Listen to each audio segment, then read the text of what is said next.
solo algunas reflexiones sobre lo que sin duda va a ser la temática de estos 2 días de trabajo de todos y todas las ponentes que forman parte del panel.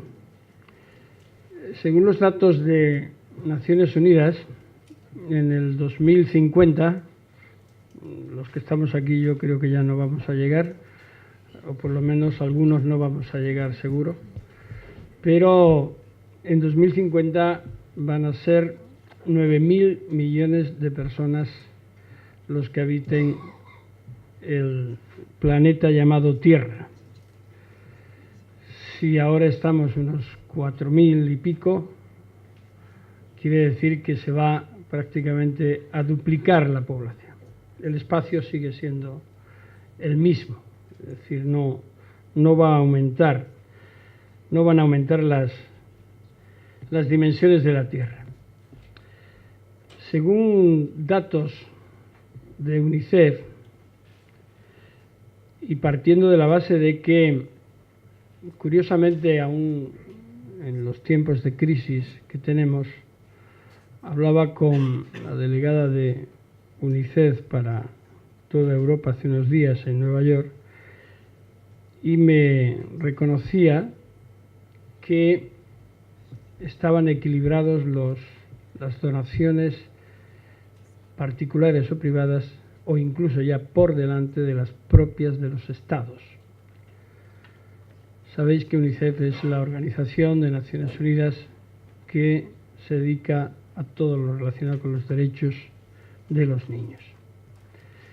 Y también reconocía que a pesar de la crisis económica,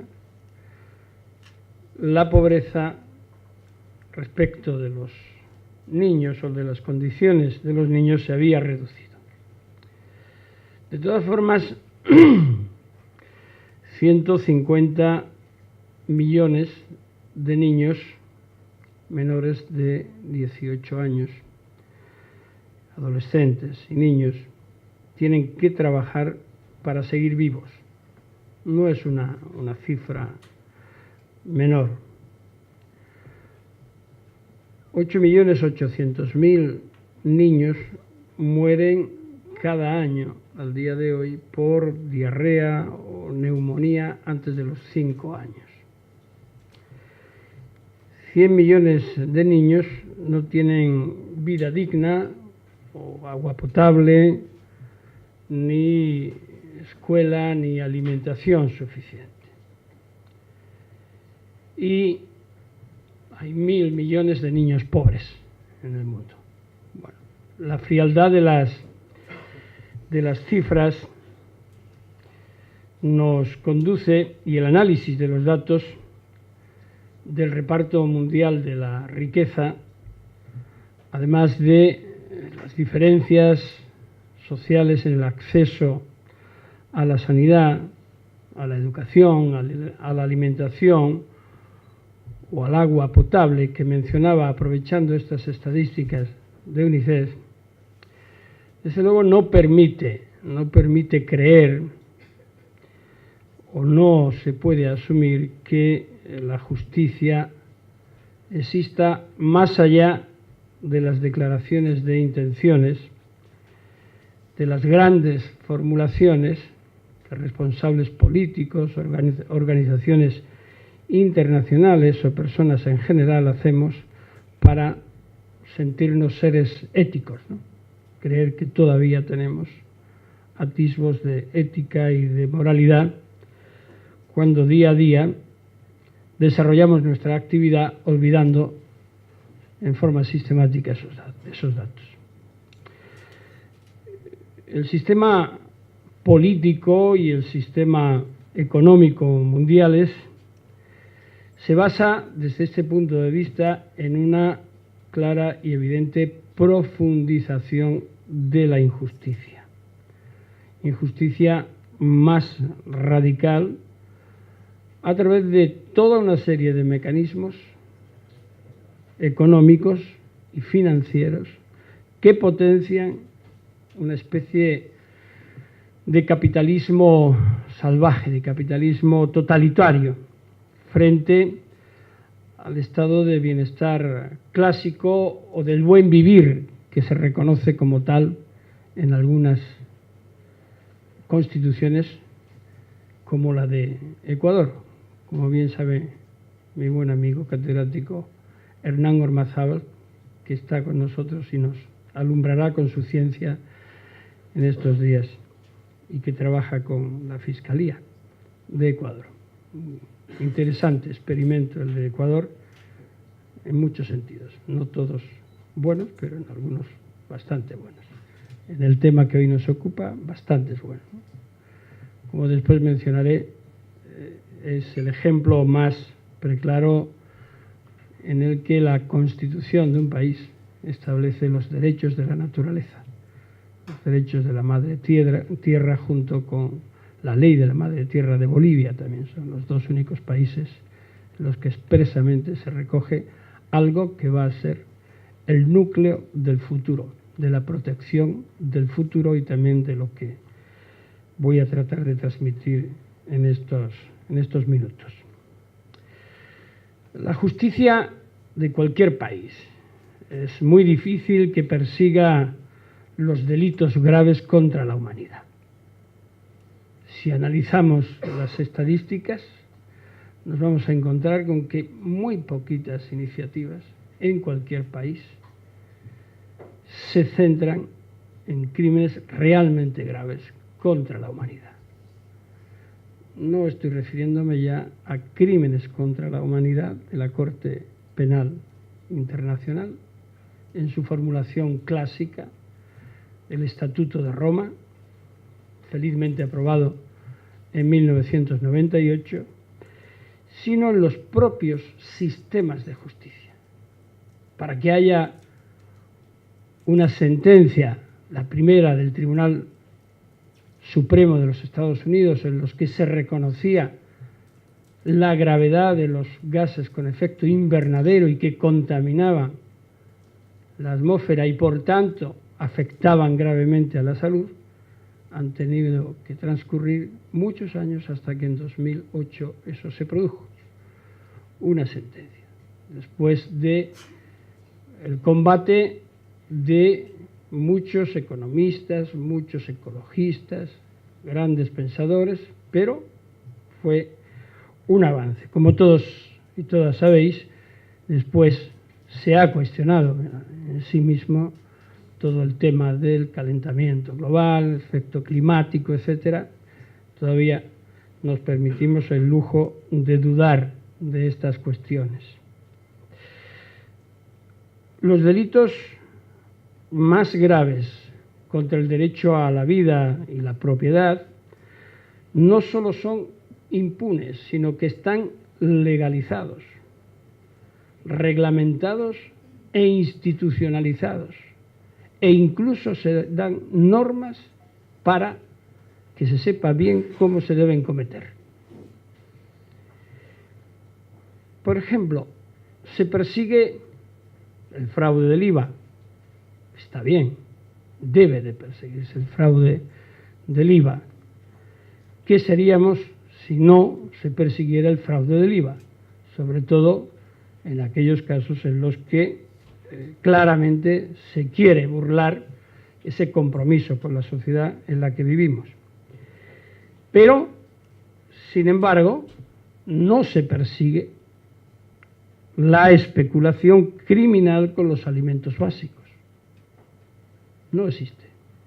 Normalmente en ningún país, ningún sistema penal, un delito que sea delito cometido por especulación con efectos nocivos para la salud de miles o millones de personas con productos básicos.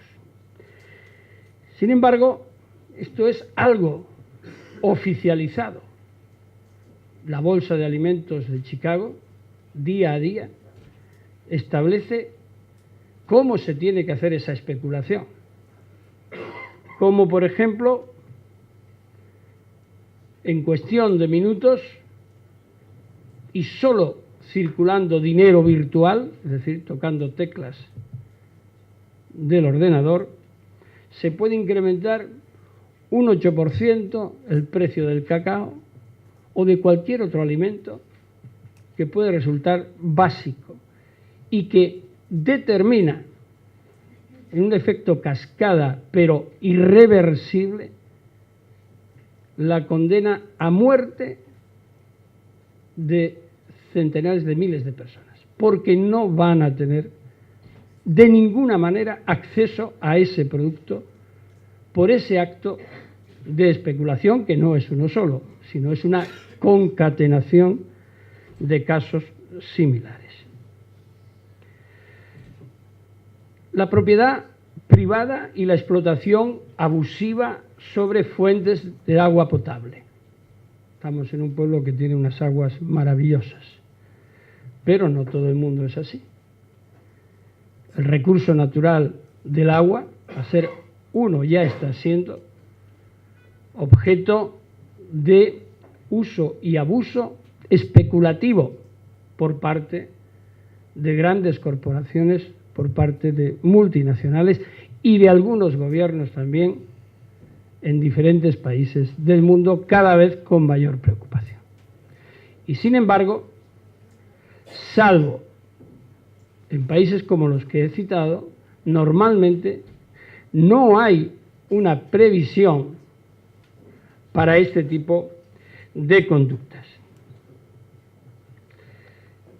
El tema de los mercados va a ser objeto de análisis en estos días, pero en vez de una regulación, la desregulación que atenta contra la idea de comercio justo, con el objetivo de empequeñecer el control de la sociedad, una especie de adelgazamiento de los estados, garantiza la impunidad contra las grandes corporaciones internacionales que cada vez con mayor claridad gobiernan a nuestros gobiernos. Recuerdo que José Saramago hace ya muchos años decía que el último presidente de los Estados Unidos había sido Bill Clinton, porque a partir de Bill Clinton gobernaban las corporaciones internacionales, las grandes multinacionales. Eso sigue siendo válido hasta hoy, a pesar de los intentos de Barack Obama. Hay autores como Jan Ziegler, que es diputado suizo, gran batallador contra los paraísos fiscales, blanqueo de dinero, ha sido relator contra la pobreza, es el vicepresidente del Comité Científico del Comité de Derechos Humanos de Naciones Unidas, que nos habla de este tipo de organizaciones como organizaciones mercenarias del gran capital. Con datos.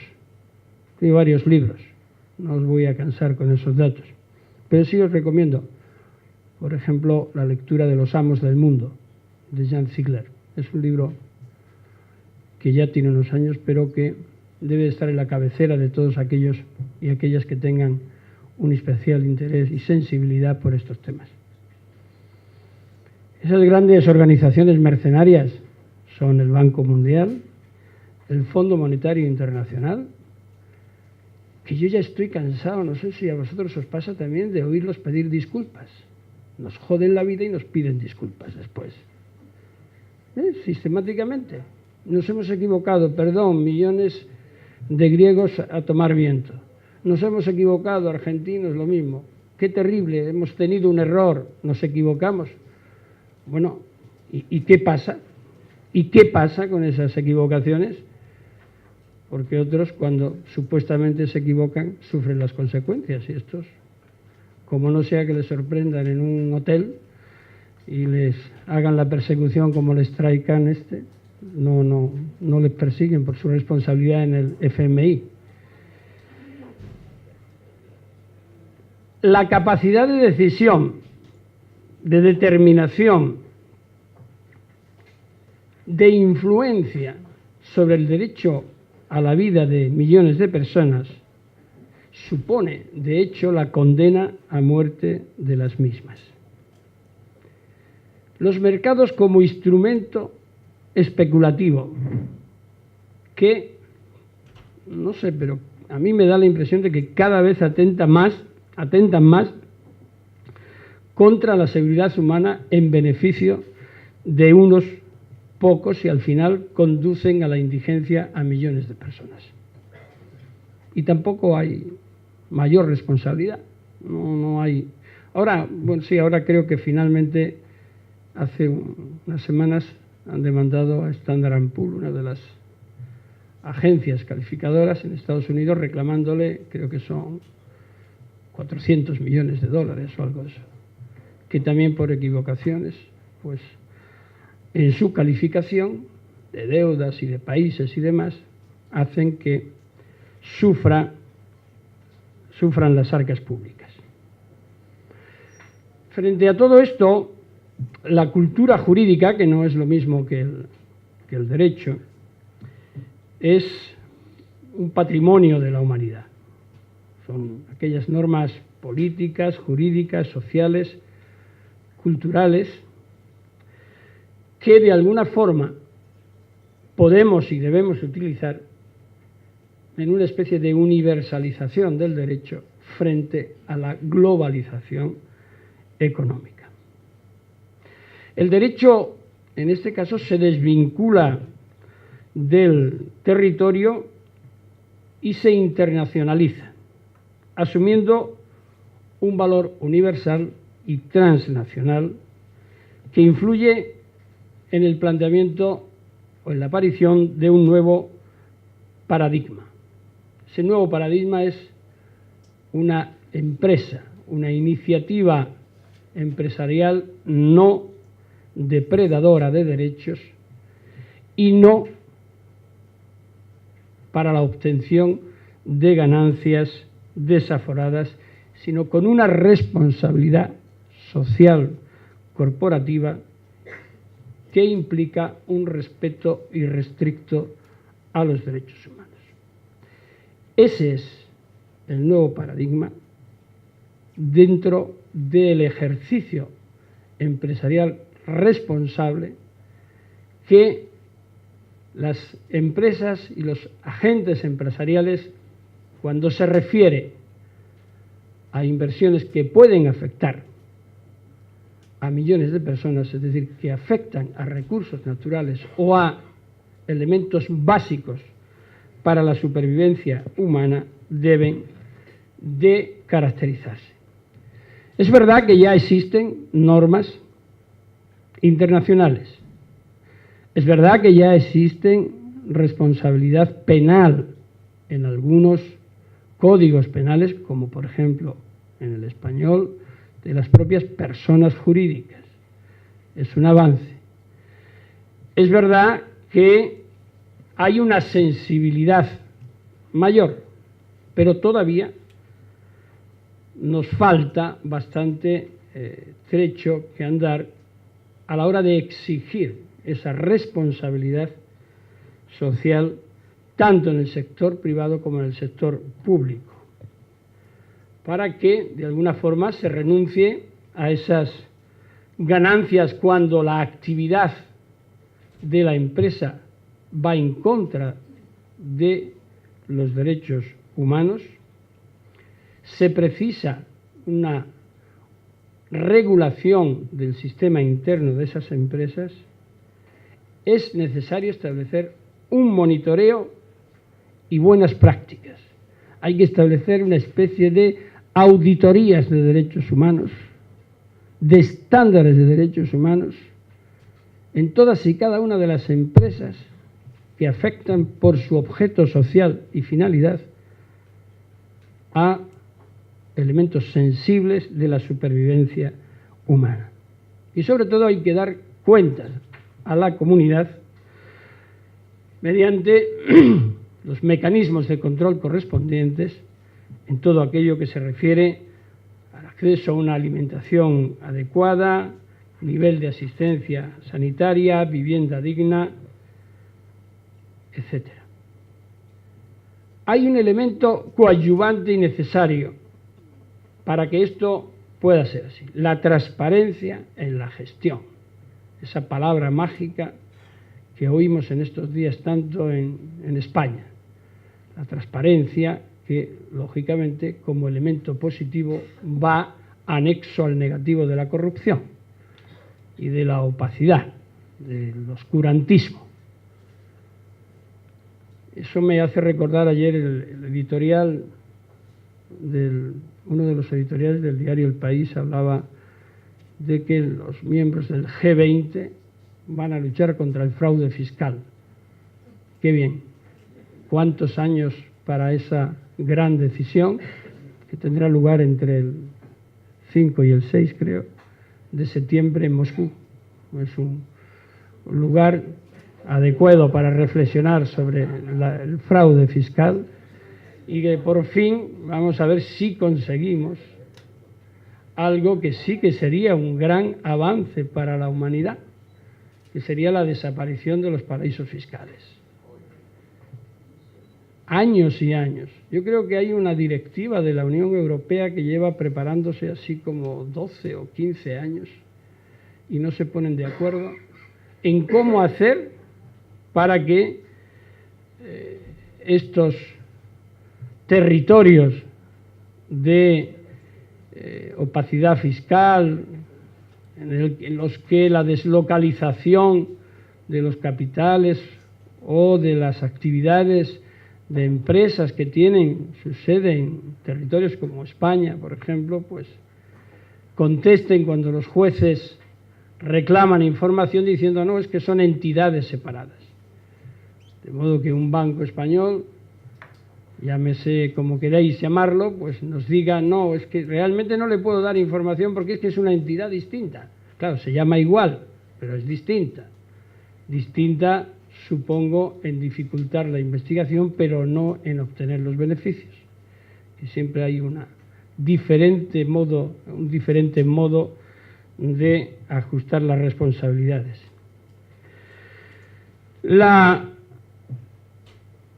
empresas que practican una serie de actividades, como decía antes, que quebrantan derechos fundamentales de la sociedad civil por o para obtener beneficio económico, deben ser duramente sancionadas. ¿Por qué? Porque su actividad supone una deslegitimación y una caída de los valores esenciales de la civilización. El trabajo infantil, el trabajo esclavo, la explotación de recursos naturales con grave riesgo para las comunidades campesinas o de pueblos originarios que viven en esos territorios. La discriminación y sanción por el hecho mismo de serlo de los migrantes. La trata de seres humanos, en definitiva. ¿Os acordaréis hace un par de meses quizás, cuando un edificio en Bangladesh se hundió y hubo, que se sepa, entre 300 y 500 o 600 personas muertas? Nunca se sabe cuáles son las estadísticas en realidad. Y no sé si os disteis cuenta que en el primer día y en el segundo día salieron algunas empresas, se mencionaron algunas empresas, pero si seguisteis la noticia, a partir del segundo día desaparecieron como por arte de magia. Ya no se veía Benetton, ya no se veía Mango, ya no se veían otras similares, españolas, y algunas, bastantes más de fuera. Desaparecieron. No sabemos quiénes estaban allí, qué empresas tenían trabajo esclavo allí. Empresas del primer mundo, de nuestro país, grandes manufacturadoras de textiles, No digamos nombres, no vaya a ser que después ocurra algo.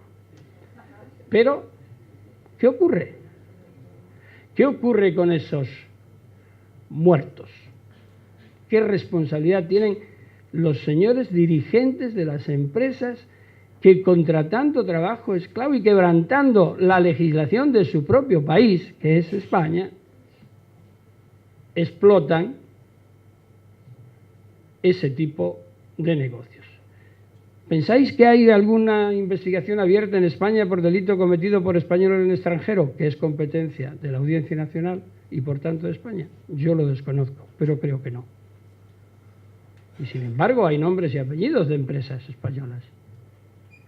Y era ilegal lo que estaban haciendo, y ha habido muertes y desapariciones. No se nos ocurre a nadie pensar que ahí hay una responsabilidad penal. Para mí está perfecta y absolutamente clara. Sin embargo, echamos la persiana y seguimos reprimiendo el fraude del IVA. Por ejemplo, no es que yo esté en contra de la represión del fraude del IVA, pero bueno, se me ha ocurrido que ese podía ser un ejemplo, ¿no? Sin que eso signifique la despenalización de la conducta. Entonces, esa responsabilidad penal corporativa exigible a las empresas que no cumplen esas medidas debe de ser de carácter universal. ¿Cómo? Con una regulación penal adecuada, con una catalogación como crimen de lesa humanidad en estos casos, pero también con una renuncia a las inversiones en los países que se violen derechos humanos. ¿Por qué no se establece en España una sanción contra aquellas empresas que hagan esto? No lo existe. Aquellas empresas españolas que contraten trabajo esclavo, que contraten con infracción grave de los derechos de los trabajadores, etcétera, serán clausuradas. Bueno, pues alguna vez quizás se haga. O bien retirar las inversiones de países con riesgo de derechos humanos.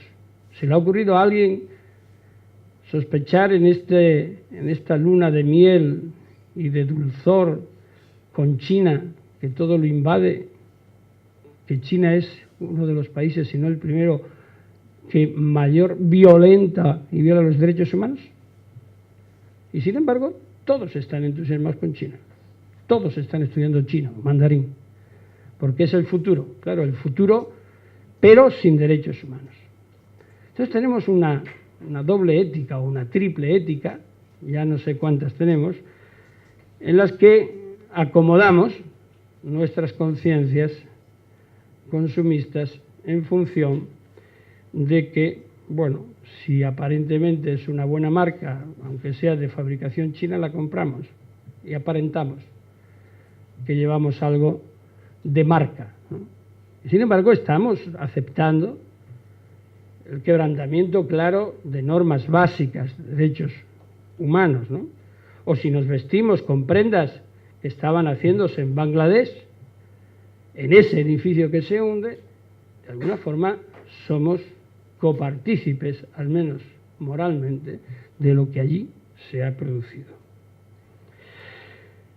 Otros casos que pueden ser crímenes económicos y transversalizados por crímenes financieros, que se refieren, por ejemplo, a la responsabilidad por las políticas energéticas, en tanto en cuanto el objetivo único y exclusivo es la obtención de beneficios sin ningún tipo de regulación que los controle.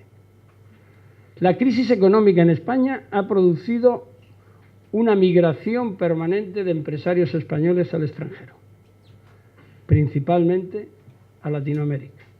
No hay trabajo aquí, justo es buscarlo fuera.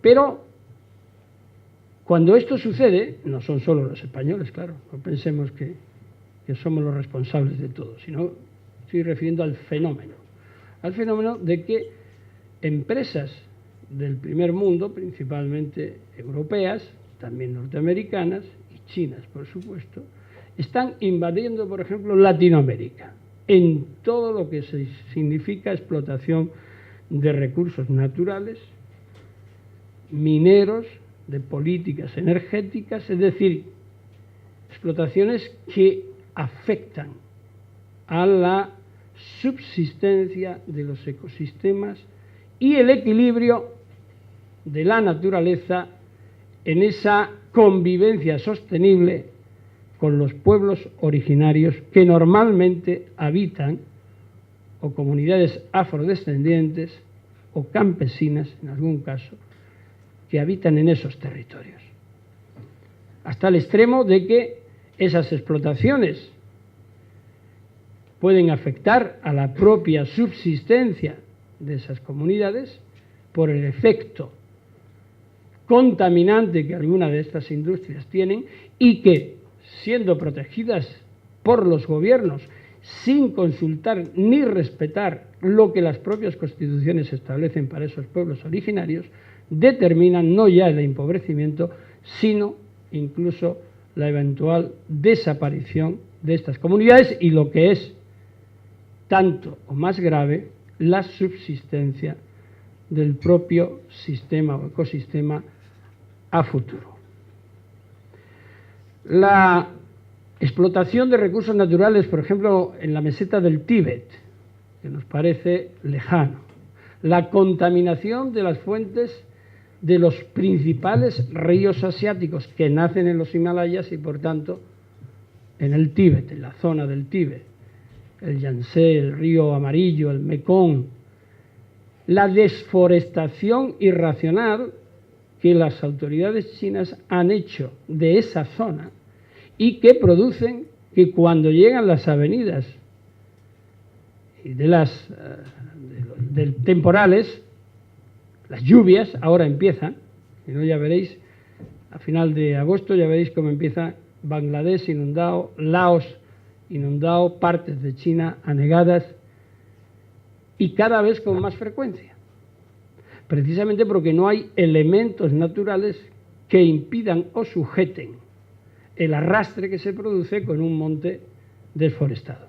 Bueno, eso es evidente, hay estudios hechos, así como la contaminación química en la meseta del Tíbet por razones políticas, en este caso de China, tras la ocupación del Tíbet a partir de 1953 y ya consolidada de 1959 con la expulsión del Dalai Lama y de 400.000 tibetanos que aún siguen en el exilio, en uno de los ejemplos más claros de pueblos sin Estado que están acogidos en India, en Dharamsala, principalmente. Los derechos de la naturaleza, calentamiento global, las distintas agresiones de las cuales he mencionado algunas, crimen de lesa humanidad, sí,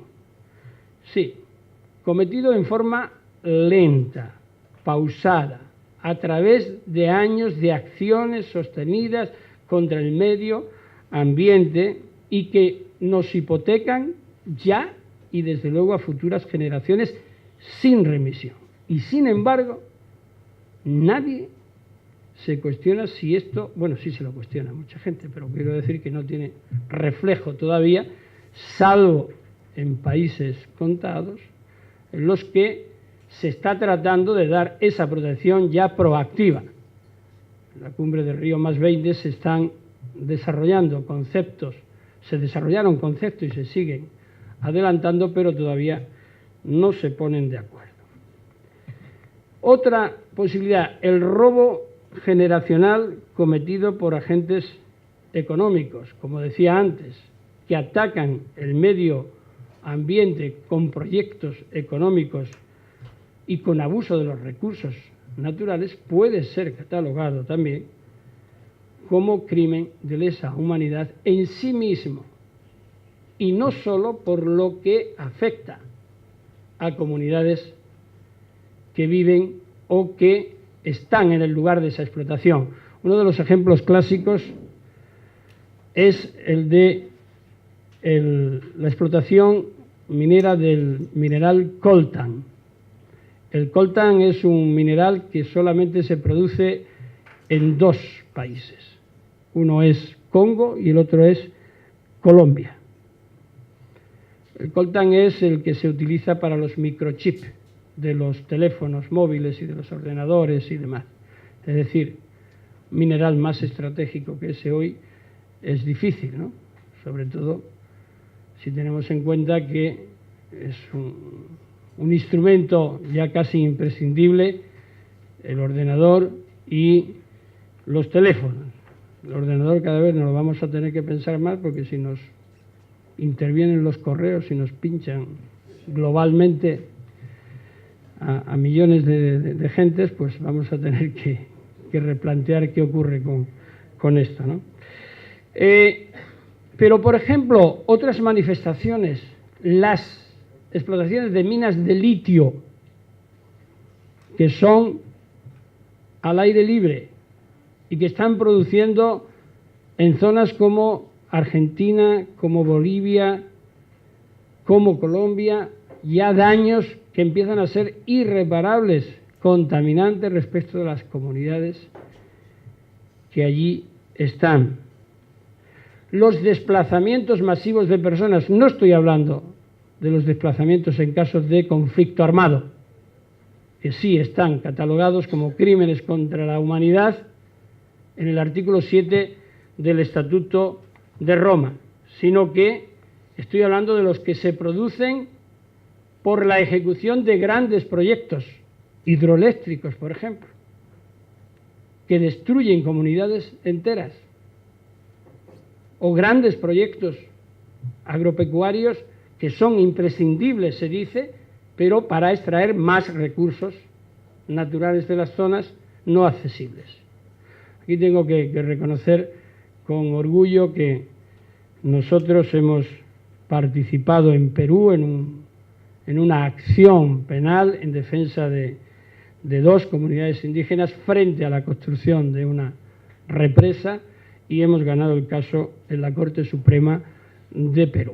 Bueno, es una pequeña contribución, pero es verdad que hay sensibilidad todavía, o que se va produciendo esa sensibilidad en muchos países, o en algunos países. ¿Cuáles son, o qué, para ir acotando ya y entrar en la parte final de mi exposición, los crímenes económicos de lesa humanidad, que es de lo que vamos a hablar estos días aquí, pero yo quiero hacer una mención muy breve. Los actores criminales pueden ser gobiernos, o pueden ser multinacionales o grandes corporaciones a través de sus respectivos órganos. Esa es la primera cuestión que se plantea. Sí, una organización legal, una empresa, una multinacional puede cometer delitos, o su consejo de administración o quienes dirigen pueden cometer delitos dentro de una empresa que a todas luces cumple con las normativas aparentemente en las inversiones que hace. Ya hemos hablado de la especulación en el precio de los alimentos. No hay una regulación, por tanto tendríamos que decir que no existe esa posibilidad. Obviamente, si analizamos, incluso partiendo de lo que dice el artículo 7 del Estatuto de Roma, que para el que no lo sepa se refiere a los crímenes de lesa humanidad, obviamente establece un catálogo en los que podríamos decir, bueno, las consecuencias de muerte, pues si se producen, entonces ya estarían incluidas. Pero hay 2 puntos que pueden ser interesantes. Uno es el exterminio y otro el de cualquier otro acto inhumano que produzca similares consecuencias. Y ahí, por ejemplo, podríamos, ¿por qué no? Es un ejercicio del eje ferenda, es decir, de análisis prospectivo, si se quiere. Podríamos incluir por ejemplo, la colocación masiva de participaciones preferentes. Esto ya nos suena a algo más actual y preocupante en España. Cuando esa colocación masiva de participaciones preferentes se hace a un sector minoritario de la población, a sabiendas de que no podían obtenerse rentabilidad con las mismas, ni recuperar el dinero. Porque eso, respetando, lógicamente, la reserva de la investigación y la presunción de inocencia de quienes están afectados por este tipo de investigaciones, pero desde mi punto de vista, que comparten bastantes profesionales más, hay una clara intención, al menos con dolo eventual, es decir, tenían que haber previstos, eran conscientes de que ese resultado se iba a producir y a pesar de eso siguieron adelante, autorizaron las emisiones, protegieron esas emisiones y han conducido a la pobreza o a graves perjuicios económicos, principalmente a gentes de ese sector desvalido en razón de la edad o de su propio rango cultural, que es precisamente donde han arraigado ese tipo de iniciativas, con una clara vocación depredadora. La generación de hipotecas basura, por ejemplo. Yo creo que ya casi todos hemos oído toda la crisis de las hipotecas en Estados Unidos, en otros países, con unos efectos demoledores para las economías más débiles y con unos beneficios desorbitados para los que han diseñado o han participado o han consentido o han propiciado ese tipo de actividades. Como digo, desde mi punto de vista, dentro de lo que es, en una interpretación amplia de lo que es el Estatuto de Roma, obviamente tengo que decir que el Estatuto de Roma no contempla, aunque sí, las consecuencias económicas. Es decir, un genocidio, y además el estudio de los crímenes económicos como precedente y como actividad con esa y con crímenes de genocidio y de lesa humanidad no es nuevo. Los casos de la investigación del Tribunal de Nuremberg se juzgó a banqueros, se juzgó a grandes empresarios que prestaron su apoyo,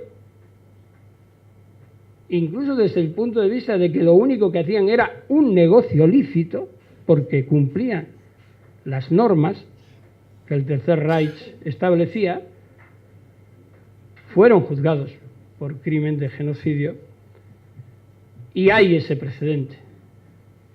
Sin embargo, curiosamente, la Corte Penal Internacional ha renunciado, de hecho, a la sanción de este tipo de crímenes. Yo creo que el primero que iba a entrar, o que probablemente todavía entre, es el caso de Libia, si no me recuerdo mal, ¿no? Creo que Lola nos podrá alumbrar sobre ese tema, porque ella fue la que adelantó la investigación y la elaboración de la orden de detención contra Gaddafi, y había una línea para la investigación de los aspectos económicos del dictador, ¿no? Pero no es lo normal, no es lo normal. Lo que tenemos que tener claro es que, aunque se trate de gobiernos, aunque se trate de empresas oficialmente dentro de la legalidad, eso no empece a que puedan ser actores criminales. Una red criminal, una red macrocriminal transnacional, se nutre no solo de elementos ilícitos, sino de nudos o nodos lícitos. es decir, de agentes que puntualmente pueden ser utilizados para viabilizar la acción criminal, aunque no participen directamente de ellos. Y esa es la dificultad en la persecución de los mismos. Bien, voy a concluir y haciendo un paralelismo entre lo que está sucediendo y la experiencia que ya antes mencionaba el Tribunal de Nuremberg y el Tribunal de Londres por los crímenes del nazismo, pero el caso Eichmann, que fue el que se juzgó en Israel al final de los años 60, tuvo una periodista de excepción, Hannah Arendt, que escribía para el New Yorker y que venía a hacer la teoría que ya se hizo clásica de la banalidad del mal, ¿no?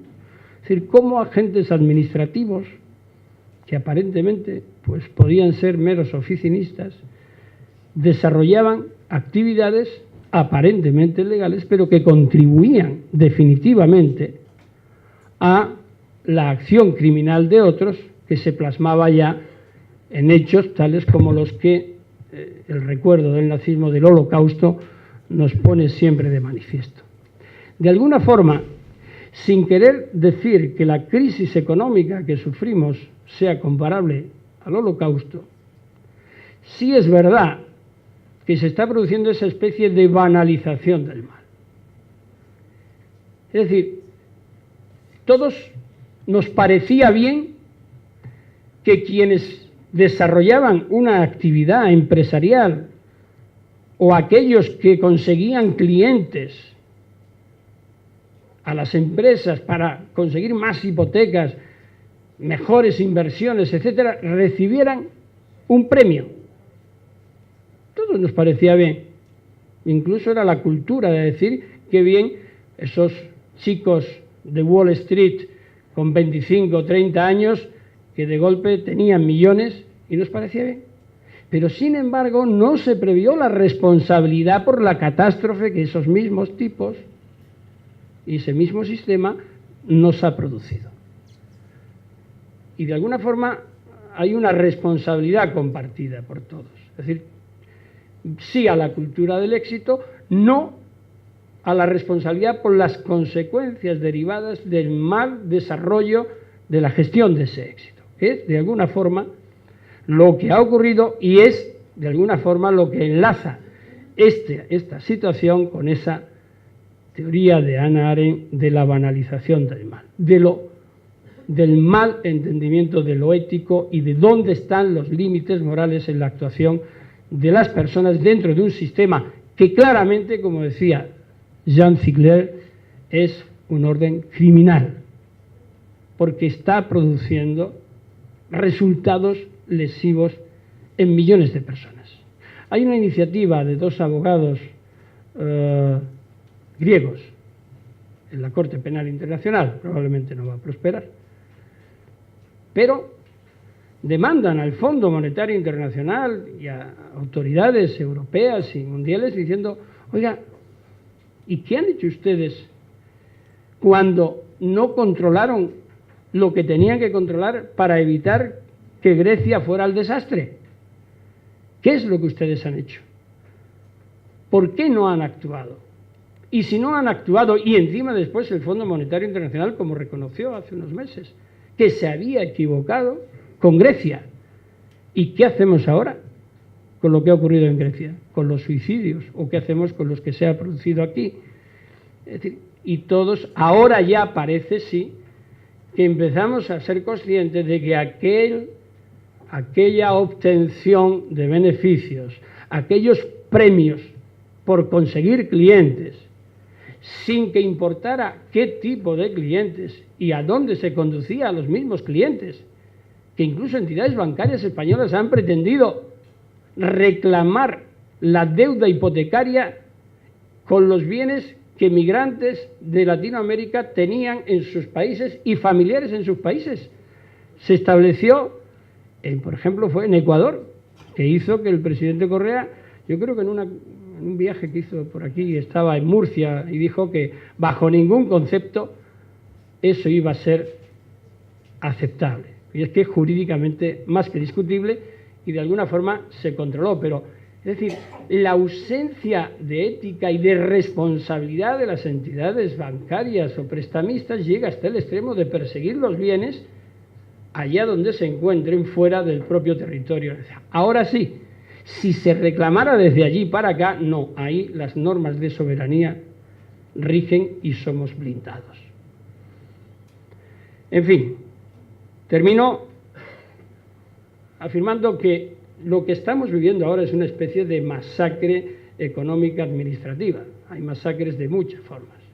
En un conflicto armado, eliminación física, pero es que si eliminamos las armas, al final el resultado es el mismo. Es decir, se están produciendo una serie de acontecimientos y una insensibilización que bien es verdad que no podemos culpar al sistema por los propios errores que nosotros cometemos, pero sí es verdad también que ese sistema está con una serie de falencias que podemos descubrir y responsabilizar a quienes lo han provocado a vista, ciencia y conciencia de lo que estaban haciendo.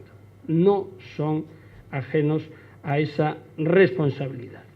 Y por tanto, pues aunque sea en cursos como este, los tenemos que ir planteando, y no solamente en cursos como este, sino que hay que pasar a la acción. Como el camino se hace andando, pues alguien tiene que ser el que comience con este tipo de iniciativas, tanto en España como fuera de España.